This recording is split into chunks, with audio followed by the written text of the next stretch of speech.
11월 7일 오늘의 말씀은 에스라 6장 1절에서 12절입니다.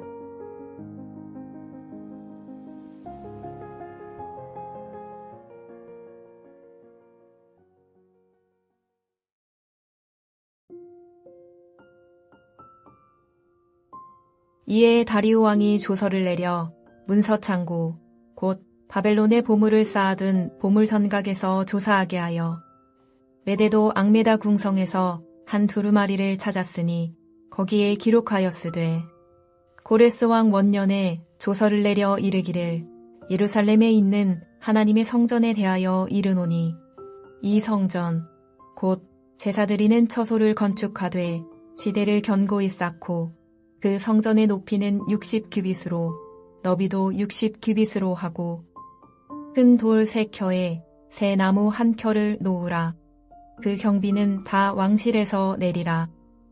또 느부갓네살이 예루살렘 성전에서 탈취하여 바벨론으로 옮겼던 하나님의 성전 금, 은 그릇들을 돌려보내어 예루살렘 성전에 가져다가 하나님의 성전 안 각기 제자리에 둘지니라 하였더라.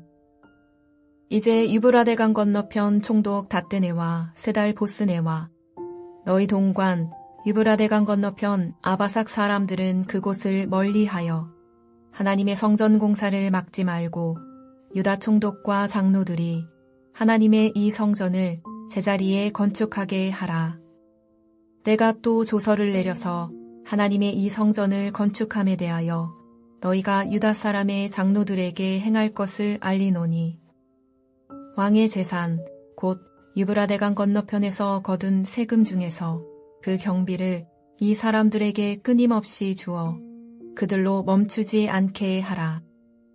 또 그들이 필요로 하는 것, 곧 하늘의 하나님께 드릴 번제의 수송아지와 수량과 어린 양과 또 밀과 소금과 포도주와 기름을 예루살렘 제사장의 요구대로 어김없이 날마다 주어 그들이 하늘의 하나님께 향기로운 제물을 드려 왕과 왕자들의 생명을 위하여 기도하게 하라.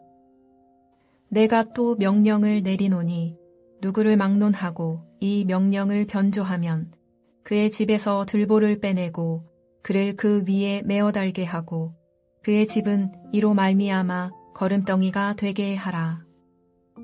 만일 왕들이나 백성이 이 명령을 변조하고 손을 들어 예루살렘 하나님의 성전을 헐진대 그곳에 이름을 두신 하나님이 그들을 멸하시기를 원하노라. 나 다리오가 조서를 내렸노니 신속히 행할지어다 하였더라. 안녕하세요. 에스라 6장 1절부터 12절을 묵상하겠습니다. 주가 일하시네 라는 제목의 찬양이 있습니다. 찬양 가사 중 날이 저물어 갈 때, 빈들에서 걸을 때, 그때가 하나님의 때, 내 힘으로 안 될 때, 빈손으로 걸을 때, 그때가 하나님의 때, 라는 부분이 나옵니다. 가사를 보면 내 힘으로 안 될 때 포기할 수 있지만, 그때가 하나님을 의지할 순간이며, 하나님이 일하시는 때라는 신앙의 고백입니다. 오늘 본문을 묵상하면서 이 찬양이 떠올랐습니다. 일이 잘 안 되고 어렵지만 우리가 순종할 때 하나님은 그분의 때에 반드시 일하시는 분이라는 것을 묵상을 통해 누리기를 소망합니다. 오늘 본문은 1절부터 5절과 6절부터 12절 두 단락으로 나눌 수 있습니다. 첫째 단락인 1절부터 5절은 고레스 왕의 조서 발견이고 6절부터 12절은 다리오 왕의 서신입니다. 먼저 1절부터 5절을 살펴보겠습니다. 에스라 6장은 다리오 왕이 성전 건축을 둘러싼 갈등 상황 속에서 어떤 결단을 내렸는지를 보여줍니다. 5장에서 유다 장로들이 성전 건축을 허가한 고레스 왕의 조서가 있다고 주장하자 페르시아의 총독 다뜨네와 스달 보스네는 이 사실의 진위를 다리오 왕에게 확인해 달라고 요청했습니다.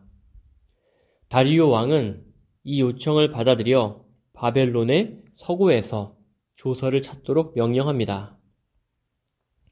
그러자 뜻밖에도 수사, 즉 메대 지방의 여름 궁전에서 보관된 두루마리 가운데 고레스 왕이 내린 조서가 발견됩니다. 그 내용은 분명하고 구체적이었습니다.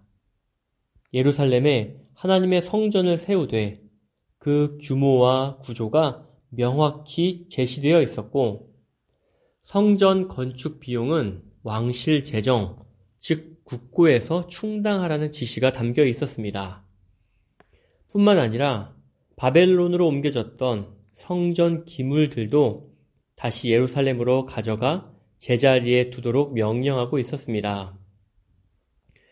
유다 백성의 성전 건축은 그들의 열심으로 가능했던 일이 아닙니다.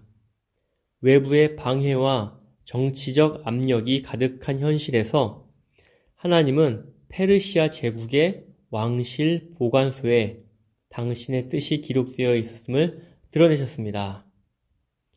이는 단순한 행운이나 우연이 아니라 하나님의 철저한 인도하심입니다. 당시 메대 지방 앙메다 궁전에서 조서를 발견하게 된 과정은 하나님께서 역사하시는 섬세한 손길을 보여줍니다. 그리고 중요한 점은 이러한 명령이 이방 왕 고레스를 통해 선포되었다는 사실입니다.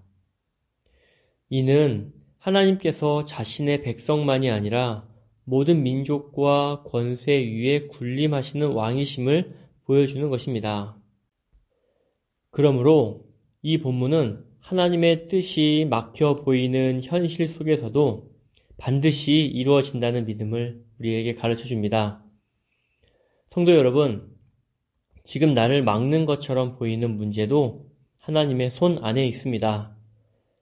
우리가 보지 못하는 곳에서 하나님은 일하고 계십니다. 믿음으로 인내할 때 하나님의 때에 반드시 열매를 맺을 것입니다. 6절부터 12절입니다. 이제 상황은 완전히 달라졌습니다. 고레스 왕의 조서가 확인되자 다리오 왕은 즉시 새로운 칙령을 내려 닷드네와 그의 동관들에게 성전 공사를 더 이상 방해하지 말 것을 명령합니다.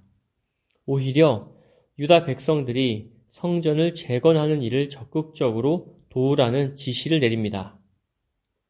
그들은 유다 장로들이 성전 공사를 계속할 수 있도록 필요한 모든 경비를 세금에서 충당해 제공했습니다. 또한 제사에 필요한 제물, 곡식, 포도주, 기름 등도 매일 빠짐없이 공급해야 했습니다. 예루살렘의 하나님께서 다리오 왕과 그의 자손을 위해 기도해 줄 수 있도록 만들겠다는 것이었습니다. 그리고 다리오 왕은 이 명령을 어기는 자에게 무서운 형벌을 경고합니다. 누구든 이 칙령을 어기면 그 집이 철거되고 그 사람은 그 집의 들보에 매달려 죽게 될 것이라 선포합니다. 이는 행정명령이 아니라 하나님의 성전을 건드리는 자에 대한 저주 선언이기도 했습니다. 다리오는 마지막으로 예루살렘의 하나님께서 자신의 명령을 무효화하려는 자들을 멸하시기를 기도하며 왕위의 건의를 걸고 이 명령을 확정짓습니다. 이처럼 하나님께서는 사람의 마음을 움직이시는 분이십니다. 이방 왕조의 권력자들을 통해서도 당신의 뜻을 이루시는 하나님. 방해와 억압 속에서도 성전 재건이 계속되게 하시는 그 하나님의 손길을 우리는 이 본문을 통해 분명히 볼 수 있습니다. 다리오 왕은 방해하려던 총독들에게 오히려 성전 건축을 지원하라고 명령합니다. 하나님은 반대를 지지로 바꾸시는 분입니다. 하나님의 일에는 하나님의 방식과 후원이 따르며 그 누구도 그 뜻을 꺾을 수 없습니다. 성도 여러분, 하나님의 일이면 세상의 반대도 도구가 됩니다. 도움은 우리가 예상한 곳이 아니라 하나님이 준비하신 곳에서 옵니다. 그러니 주저하지 말고 하나님이 맡기신 일을 계속 감당하길 소원합니다. 방해가 끝이 아니라 하나님의 일하심의 시작이라는 기대를 붙잡고 오늘의 자리에서 순종할 수 있기를 소원합니다. 기도하겠습니다. 하늘에 계신 우리 하나님 아버지, 하나님의 뜻을 가르쳐 주시고 그 뜻대로 살게 하옵소서. 그 길이 좁고 어려워도 생명이 있다는 사실에 위로받게 하소서. 하늘에 계신 아버지께서 정하신 때에 하늘에서 이루어진 일이 이 땅에서도 이루어질 줄 믿습니다. 우리를 하나님의 도구로 사용하여 주옵소서. 예수 그리스도의 이름으로 기도합니다. 아멘.